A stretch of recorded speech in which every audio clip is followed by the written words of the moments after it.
এই যে সংস্কৃতি কালচার সেগুলোকে দমিয়ে রেখে পশ্চিমা সংস্কৃতি বা ভারতীয় সংস্কৃতিকে ঢুকানোর চেষ্টা করেছিল। এই ভারতকে বাংলাদেশের উপর চাপিয়ে দেওয়ার যে চেষ্টা ছিল, সেই চেষ্টা থেকে বেরিয়ে এসে আমরা বাংলাদেশকে বাংলাদেশের মতো করে সবার সামনে নিয়ে যাবো ইনশাল্লাহ। তেমনই এই সংস্কৃতি, এই ঐতিহ্য আমাদের বহু বছর পুরনো, ইভেন 400 বছরের আগের 500 বছর যাবত এটা চলতেছে, এটা হারাই গেছে। তো আমরা নগরবাসী আর কি, যারা আমরা ঢাকায় আছি, তো আমরা এই জিনিসটাকে মিস করছি। যেমন আমার নানার মুখে শুনছি যে এরকম একটা র্যালি পুরান ঢাকায় হইতো, তো আমরা সবসময় গল্পে শুনছি। কিন্তু যখন আমরা এত বড় হয়েছি যে 24-এর পর আমরা এই সংস্কৃতি থেকে নিজে সেই মিছিল অংশগ্রহণ করতে পারছি। অবশ্যই আবাসনে আস্থার আদর্শ, নতুন ধরা, নতুন প্রজন্মের নতুন পৃথিবী। এই আয়োজন আমরা গত 2 বছর যাবত দেখছি, গত বছরও হয়েছিল এবং আজকেও হচ্ছে।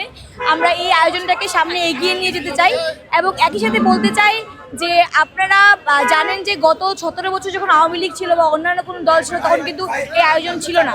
তো এই আয়োজনটাকে বাংলাদেশের ঐতিহ্যকে বহন করে, সাহিত্য বলেন, নিজস্বতা বলেন, সবকিছুই চর্চার বিষয়। এই যে সংস্কৃতি কালচার সেগুলোকে দমিয়ে রেখে পশ্চিমা সংস্কৃতি বা ভারতীয় সংস্কৃতিকে ঢুকানোর চেষ্টা করেছিল। এই ভারতকে বাংলাদেশের উপর চাপিয়ে দেওয়ার যে চেষ্টা ছিল, সেই চেষ্টা থেকে বেরিয়ে এসে আমরা বাংলাদেশকে বাংলাদেশের মতো করে সবার সামনে নিয়ে যাবো ইনশাল্লাহ। গল্প থেকে পড়ে এসেছি যে অনেক কিছু হয়, সে আমলে, মুঘল আমলে এটা হয়েছে, এটা হয়েছে, এখন সেগুলি নিজের চোখে দেখতে পাচ্ছে। তো আমি চাই যেই করুক, প্রতিবারই করুক, প্রতি বছর করুক।